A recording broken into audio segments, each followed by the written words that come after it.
Anchor investor मैं आप लोगों को चार्ट से करवाऊंगा। ये जो डायग्राम है, ये जो डायग्राम मैं आप लोगों को दिखा रहा हूं यहाँ पे, अच्छे से देखिए डायग्राम को। ये जो पूरा डायग्राम है, इसको पूरा चार्ट जो है आपको बना लेना है। कहाँ पे बनाएंगे? अपने कॉपी में। आज हम लोग anchor investor, high net worth individuals, ADR, GDR, IDR, आपके इस वाले चैप्टर में आपके आईडीआर है। क्या है बताइए ना? आईडीआर। लेकिन फिर भी मैं एडीआर एंड जीडीआर दोनों एक साथ एक्सप्लेन कर दूंगा, सो दैट फ्यूचर में जब टॉपिक वो आएगा तब आप ज़्यादा रेलेवेंट फील करोगे। ठीक है, ये एक जीडीआर एंड एडीआर जो है ये आईडीआर का चचेरा भाई है, तो सबको एक साथ एक्सप्लेन करेंगे। सबसे पहले देखेंगे हम लोग एंकर इन्वेस्टर। क्या बताइए ना? क्या बताइए ना? Anchor investor. अब एक चीज समझना, हम लोगों ने समझे कि क्यूआईबी कौन होते हैं, क्वालिफाइड इंस्टीट्यूशनल बायर। हम लोगों ने प्रीवियस क्लासेस में देखा है कि क्वालिफाइड इंस्टीट्यूशनल बायर कौन होते हैं। अब ये जो एंकर इन्वेस्टर होता है वो एक क्वालिफाइड इंस्टीट्यूशनल बायर ही होता है। एक एंकर इन्वेस्टर जो है वो बाय डिफॉल्ट एक क्वालिफाइड इंस्टीट्यूशनल बायर ही होता है। लेकिन ये एंकर इन्वेस्टर जो है ये दर्जा कब मिलता है क्यूआईबी को? क्यूआईबी जो है पिकाचू है। क्या बताइए ना? पिकाचू। ठीक है, पिकाचू। अगर आप लोग को पता नहीं है, बहुत सारे स्टूडेंट्स को रेलेवेंट नहीं फील हो सकता है, लेकिन अगर आप लोगों ने पोकेमॉन देखा है तब आपको पता चलेगा कि पिकाचू करके एक चीज है। अब या कुछ भी आप समझ लो, ठीक है, ये एक फॉर एग्जाम्पल कोई भी चीज है, ठीक है। अब पिकाचू जब इवॉल्व होता है और वो बनता है राइचू, ठीक है, राइचू, तो यही है इवोल्यूशन। ठीक है, जैसे कि पहले कौन थे? वन मानव। वन मानव मतलब जो जंगल में रहने वाले मानव, ठीक है। तो वो जो थे वन मानव, ठीक है, उनका इवोल्यूशन होके अभी आज हम लोग नॉर्मल ह्यूमन बीइंग हुए हैं। या फिर हम लोग कह सकते कि यार पहले हम लोग बंदर थे और फिर हमारा पूंछ था, वो पूंछ अभी अंदर घुस चुका है and we are just a normal human being. ठीक है ना? तो क्या हुआ है बताइए ना? इवोल्यूशन। तो ऐसे ही क्यूआईबी जो होता है ना, उसका इवोल्यूशन है अपना एंकर इन्वेस्टर। समझ में आ रहा है? तो एक चीज याद रखना, हर एंकर इन्वेस्टर एक क्यूआईबी है, but her QIB anchor investor नहीं है। हर एंकर इन्वेस्टर एक क्यूआईबी है, लेकिन हर क्यूआईबी एंकर इन्वेस्टर नहीं है, because anchor investor is the evolution of a QIB. Understood? I hope it's clear. Now अब ये दर्जा इवोल्यूशन कब होता है, मतलब कैसे हम लोग इवॉल्व करेंगे from QIB to an anchor investor, वो हम लोग देखने वाले। बहुत सिंपल है, बहुत सिंपल है, समझना समझना, बहुत सिंपल है। ठीक है, जब सुनिएगा अच्छे से, जब कोई भी कंपनी पब्लिक इशू लाता है, क्या लाता है बताइए ना? Public issue. अपने शेयर्स को लिस्ट करवाते हैं, कहां पे बताइए? स्टॉक एक्सचेंज पे। तो वो एक प्रोसेस होता है ना, कैसे लाएंगे उस, वो जो प्राइस है उसको डिटरमाइन भी तो करना होगा, कितने पैसे में हम लोग स्टॉक एक्सचेंज में उसको बताइए ना डालेंगे, राइट? उसको ट्रेड करेंगे, पहले दिन में कैसे हम लोग पब्लिक इशू लाएंगे, कौन से रेट में लाएंगे। तो वो जो रेट है वो डिसाइड होता है थ्रू बुक बिल्डिंग प्रोसेस। बताइए ना क्या? Book building process, through book building process. फिर से बताइए, बुक बिल्डिंग प्रोसेस। आगे आने वाले चैप्टर्स में हम लोग बुक बिल्डिंग को बहुत ज़्यादा डीपली देखने वाले कि बुक बिल्डिंग है क्या, ठीक है, उसका प्रोसीजर होता क्या है। न्यूमेरिकल्स भी करेंगे हम लोग, बहुत ब्यूटीफुल सा है। कोई भी कंपनी जब पब्लिक इशू लाता है थ्रू बुक बिल्डिंग प्रोसीजर, बताइए ना, थ्रू बुक बिल्डिंग प्रोसीजर, तो वो पब्लिक इशू कहाँ पे लाता है? या तो मेन बोर्ड में लाएंगे या तो एसएमई में लाएंगे। समझाता हूं धीरे धीरे। मेन बोर्ड मतलब नेशनल स्टॉक एक्सचेंज या फिर बॉम्बे स्टॉक एक्सचेंज, यहां ये है मेन बोर्ड। समझ में आ रहा है? ये क्या है बताइए ना? Main board. और एसएमई मतलब small medium enterprise. Small medium enterprise, क्या बताइए? स्मॉल मीडियम एंटरप्राइज, ये होता है स्मॉल मीडियम एंटरप्राइज एक्सचेंज। अब होता क्या है मैं आपको समझाता हूँ। ये जो पहले पहले क्या होता था कि ये एनएससी बीएससी जो है ना, वो बड़े बड़े कंपनीज को जो है वो उनको ट्रेडिंग करवाता था, ठीक है, बड़े बड़े कंपनीज को ट्रेडिंग करवाता था। और जो छोटे छोटे कंपनीज है जिनके एकदम छोटे छोटे कैपिटल्स है, वो लोग बीएससी एनएससी नहीं करवाते थे, बोलते कि तुम जाओ यार, तुम जाओ, हम तुमको नहीं करवा सकते। फॉर एग्जाम्पल जैसे मैं आप लोगों को पढ़ा रहा हूँ, क्या बताइए ना, सीएस एग्जीक्यूटिव, ठीक है। लेकिन जब क्लास 11 12 का बच्चा आता है और कहता है कि सर पढ़ाइए ना मुझको, तो मैं नहीं पढ़ाता हूँ। क्यों नहीं पढ़ाता हूँ? क्योंकि मैं कहता हूँ कि यार तुम छोटे हो, अब तुम छोटे वाले चीज़ पढ़ो, जब बड़ी क्लास में आ जाओगे, एग्जीक्यूटिव में सीएस करोगे, तब जाके मैं आप लोग को पढ़ा दूंगा, ठीक है, पढ़ा दूंगा। समझ में आ रहा है ना? तो वही चीज़ है, एनएससी ने भी सेम किया, बीएससी ने भी सेम किया। फिर कुछ टाइम बाद अगर मैं क्लास 11 12 के भी पढ़ाने लग जाऊँ, फॉर एग्जाम्पल मैं अपना ब्रांच खोल लूँ, 3-4 टीचर्स को अपॉइंट कर लूँ और बोलूँ कि भैया तुम लोग पढ़ाओ, मेरे अंडर में ही, मेरे नाम के अंडर में ही तुम लोग पढ़ाओ, बाकी सब जो चीज़ है मैं देख लूँगा।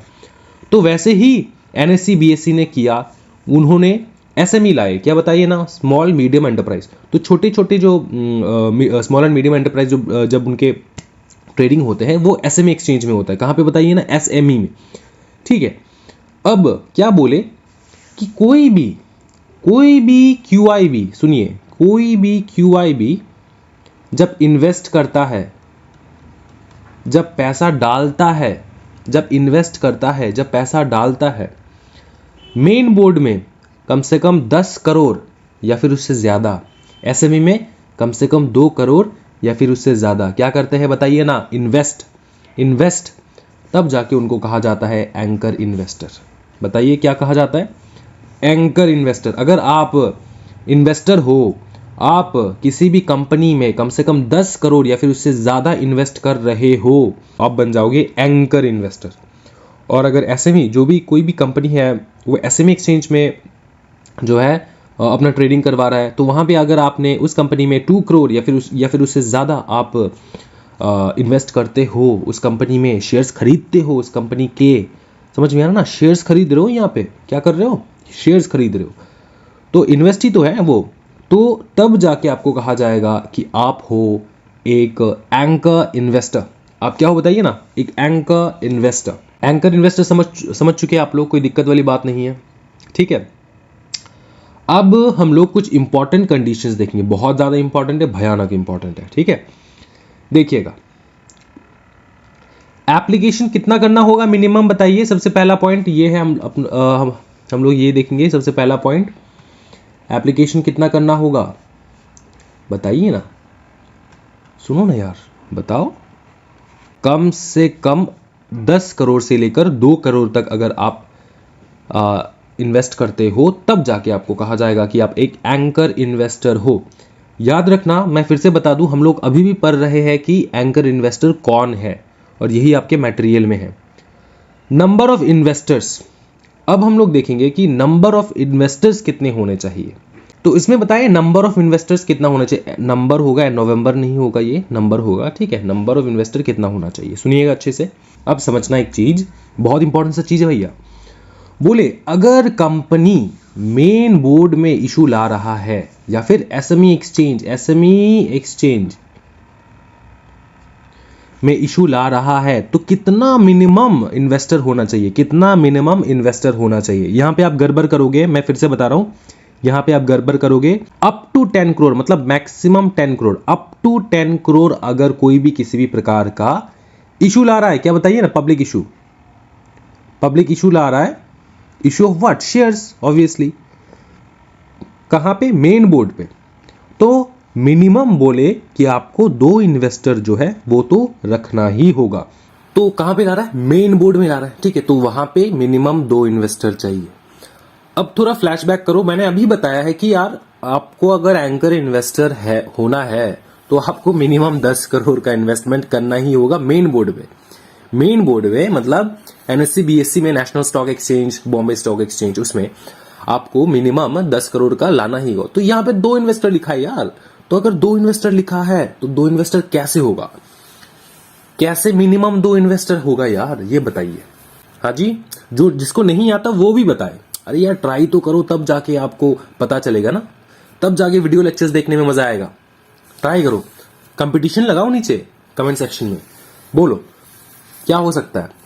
हाँ जी, ठीक है। अब वीडियो पॉज करके आप लिख लो जो लिखना है, मैं आपको बताने वाला हूं अभी। यहां पर जो 2 इन्वेस्टर का रिक्वायरमेंट है वो एंकर इन्वेस्टर नहीं है, वो क्यूआईबी है। क्या बताइए? क्यूआईबी है। समझ में आ रहा है? हर एंकर इन्वेस्टर एक QIB ही होता है। ठीक है, तो 2 इन्वेस्टर यहां पे QIB है। अगर आप 10 करोड़ उससे ज्यादा 10 करोड़ से ज्यादा और मिनिमम 250 करोड़ तक ला रहे हो, तब आपको कम से कम 2 से 15 इन्वेस्टर चाहिए। 2 to 15 मिनिमम इन्वेस्टर चाहिए आपको। ठीक है, 250 करोड़ तक ला रहे हो तो 2 to 15 इन्वेस्टर्स। ठीक है, 2 to 15 इन्वेस्टर। और मैं आपको समझाता हूं यहां पर और एक चीज बोले, ये देखो इधर पे चीज, 10 investors for every additional 250 crore, for every additional 250 crore. मतलब अगर आप समझो, अगर आप 250 करोड़ तक ला रहे हो तब आपको 2 to 15 इन्वेस्टर तो चाहिए। ठीक है, और अगर आप एडिशनल 250 ला रहे हो, पकड़ लो 500 करोड़ का आपका क्या है बताइए ना, इश्यू साइज है, तो पहले 250 करोड़ तक आपको कम से कम 2 से 15 इन्वेस्टर आपको चाहिए होगा। जैसे ये खत्म हो जाएगा फिर जो 250 बचेगा, तो 250 करोड़ तक, ये जो 250 बचा है, इस 250 के लिए आपको एडिशनल 10 इन्वेस्टर चाहिए होगा। क्या बताइए, additional 10 investors for every additional 250 crore, तो एडिशनल 10 इन्वेस्टर चाहिए होगा। तो मतलब यहां पे 2 से 15 इन्वेस्टर प्लस 10 इन्वेस्टर। समझ में आ रहा है ना, यहाँ पे 250 करोड़ का, यहाँ पे 250, और अगर हम लोग पकड़ लीजिए और 250 करोड़ हम लोग ला रहे हैं, ठीक है, तो 500 प्लस 250, ठीक है, अगर हम लोग इश्यू साइज ऐसा ला रहे हैं 500 प्लस 250, तो पहले देखो समझ लो 500 प्लस 250 करोड़ हम लोग लाने वाले हैं। ठीक है, तो टोटल हो जाएगा 750 आपका। तो 750 करोड़ अगर हम लोग इश्यू साइज है, अपना इश्यू साइज है, तो कितना इन्वेस्टर चाहिए होगा अपने को, समझ लेते हैं हम लोग।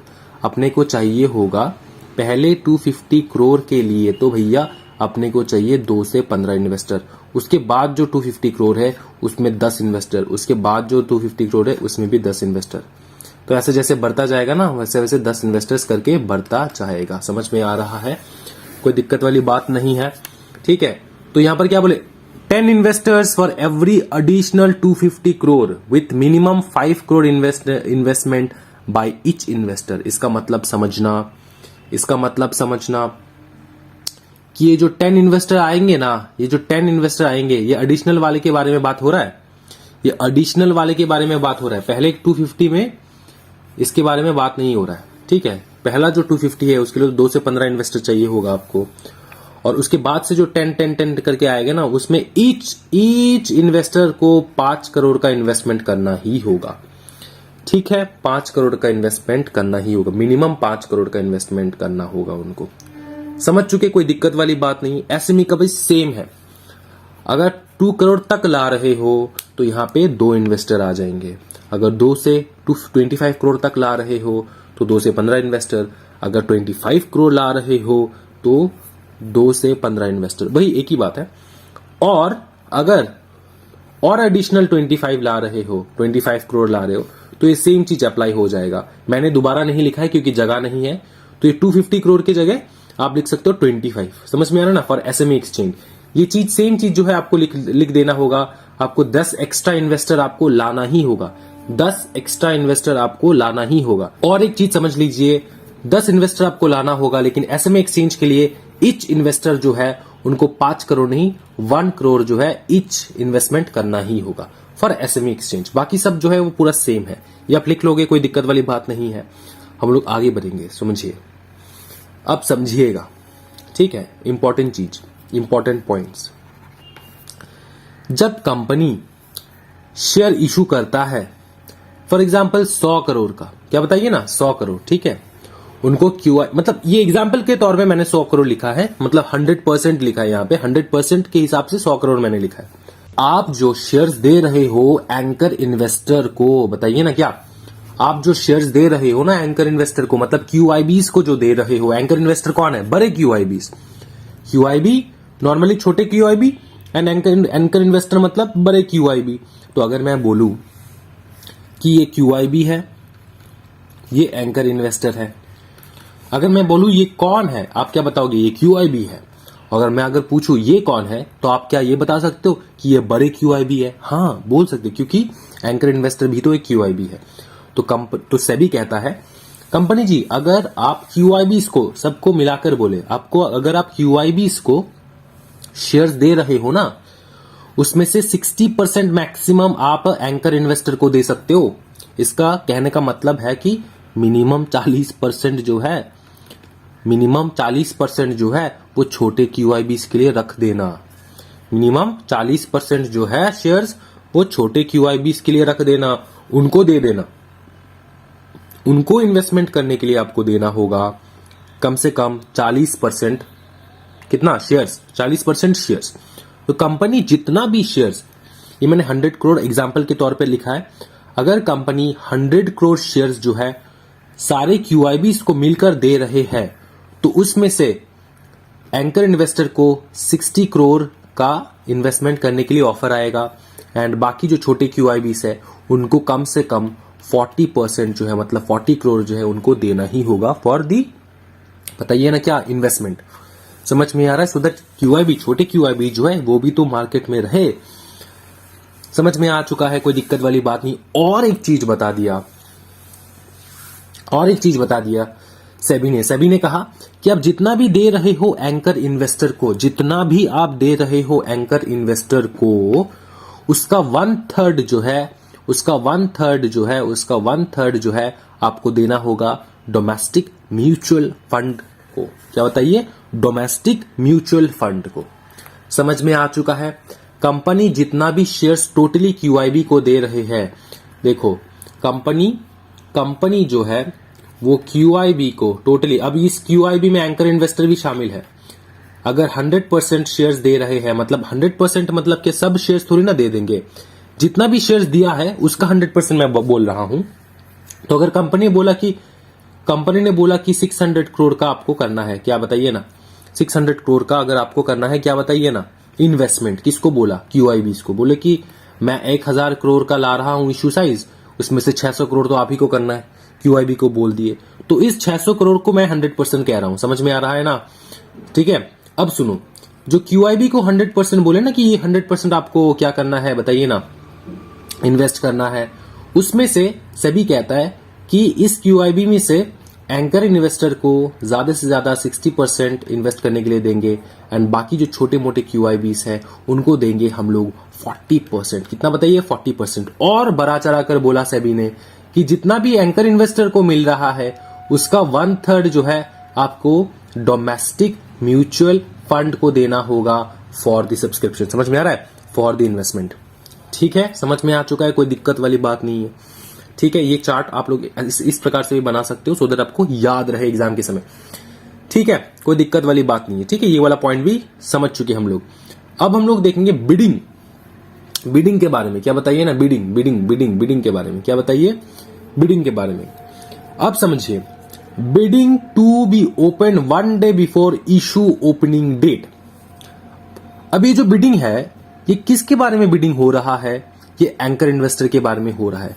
सर क्या एंकर इन्वेस्टर बिडिंग करते हैं क्या? हाँ जी, बिडिंग करते हैं। एंकर इन्वेस्टर बिडिंग करते हैं। क्या बिडिंग करते हैं? कि शेयर का प्राइस कितना होना चाहिए, शेयर का प्राइस कितना होना चाहिए, शेयर का प्राइस कितना होना चाहिए। ठीक है, और नॉर्मली जो शेयर इशू होता है वो बुक बिल्डिंग प्रोसेस से इशू होता है। क्या बताइए ना, बुक बिल्डिंग। देखो ना, बुक बिल्डिंग प्रोसेस से शेयर का प्राइस जो है वो डिटरमाइन होता है। और देखो एंकर इन्वेस्टर जो है वो अलग से डिटरमाइन करेंगे, और नॉर्मली शेयर जो इशू हो रहा है फॉर ऑल दी पब्लिक वो बुक बिल्डिंग प्रोसेस से डिटरमाइन होगा। समझ में आ चुका है? अब यहां पर क्या बोले कि बिडिंग जो है ना, bidding to open 1 day before issue opening date. Before बताओ, इशू ओपनिंग डेट। तो क्या बोले समझिए, ये जो एंकर इन्वेस्टर का बिडिंग होगा, ये जो एंकर इन्वेस्टर बिडिंग करेगी ना कि शेयर का प्राइस कितना होना चाहिए, वो एक दिन पहले खुल जाएगा।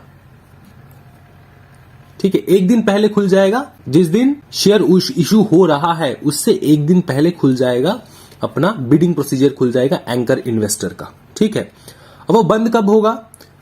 जब ये नॉर्मली शेयर इशू है ना, फॉर एग्जांपल 1 हफ्ते के लिए शेयर इशू मतलब जो है आप इशू कर सकते हो, आप परचेस इशू जो है वो 1 हफ्ते के लिए ओपन है। ठीक है, 1 वीक के लिए ओपन है। तो इस इशू जो नॉर्मल पब्लिक इशू है, इसके क्लोज होने से पहले ही एंकर इन्वेस्टर का क्लोज होना चाहिए, एंड इससे ओपन होने से पहले ही एंकर इन्वेस्टर का ओपन हो जाना चाहिए। ठीक है, समझ में आ चुका है, कोई दिक्कत वाली बात नहीं। अब एक चीज समझना, अब एक क्वेश्चन भी आएगा ना आपके दिमाग में कि सर एक बात बताइए, जब एंकर इन्वेस्टर बिडिंग करेंगे उनका रेट जो है वो फॉर एग्जांपल अलग निकल रहा है, ठीक है, ये निकल रहा है, और जो पब्लिक इशू हुआ है उसका रेट अलग निकल रहा है, उसका रेट निकल रहा है 700 पर शेयर, ठीक है, और एंकर इन्वेस्टर को तो एक दिन पहले बंद हो जाना चाहिए। ये पब्लिक इशू जो हो रहा है, मेन जो इशू हो रहा है, उससे एक दिन पहले तो एंकर इन्वेस्टर का बंद हो ही जाना चाहिए, राइट। तो हमने बोला हाँ ऑब्वियसली यहां पर प्रोविजन में दे रखा है कि एक दिन पहले खत्म होगा, open 1 day before issue opening date, और बंद जो होगा वो भी क्या होगा बताइए ना, वो भी एक दिन पहले ही आपको बंद कर लेना होगा। तो इसका प्राइस अलग निकल सकता है, और जो एलोकेट हुआ है नॉर्मल पब्लिक को उसका प्राइस अलग हो सकता है। एक चीज बताइए सर, तब क्या होगा, क्योंकि एंकर इन्वेस्टर का प्राइस अलग निकल रहा है और इसका जो है नॉर्मल इशू जो है, पब्लिक इशू जो, उसका प्राइस अलग निकल रहा है। तो यहां पर बोले कि अगर ऐसा हो रहा है, अगर फॉर